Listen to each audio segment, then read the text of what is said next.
قرآن کریم میں آتا ہے لَتَجِدَنَّ أَشَدَّ النَّاسِ عَدَاوَةً لِلَّذِينَ آمَنُوا الْيَهُودِ، مسلمانوں کے سب سے بڑے دشمن یہودی ہیں. یہ قرآن کی آیت ہے لَتَجِدَنَّ أَشَدَّ النَّاسِ عَدَاوَةً لِلَّذِينَ آمَنُوا الْيَهُودِ، کہ تم ضرور بالضرور دیکھو گے کہ مومنین کے سب سے بڑے دشمن وہ یہودی ہیں.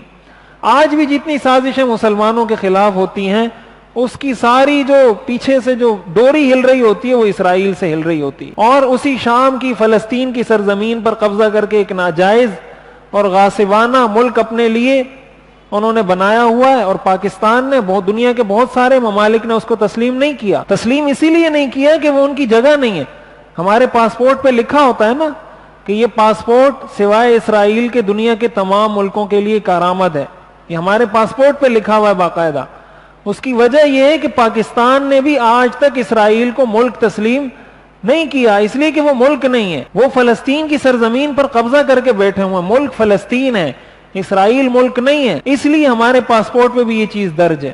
تو ہمیں بھی اتنا تو پتا ہونا چاہیے، اتنا بھی سادہ نہیں بننا چاہیے. کہتے ہیں نہیں یہ سارے اچھے لوگ ہیں. کافروں میں اچھے لوگ بھی ہوتے ہیں، ان میں اچھی نیت والے لوگ بھی ہوتے ہیں، اچھی صفات والے لوگ بھی ہوتے ہیں، لیکن سارے کافر اچھے نہیں ہوتے. قرآن نے ہمیں منع کیا ہے کہ لا تتخذوا اليہود والنصارى اولیاء، یہود اور نصارہ کو دوست مت بناؤ.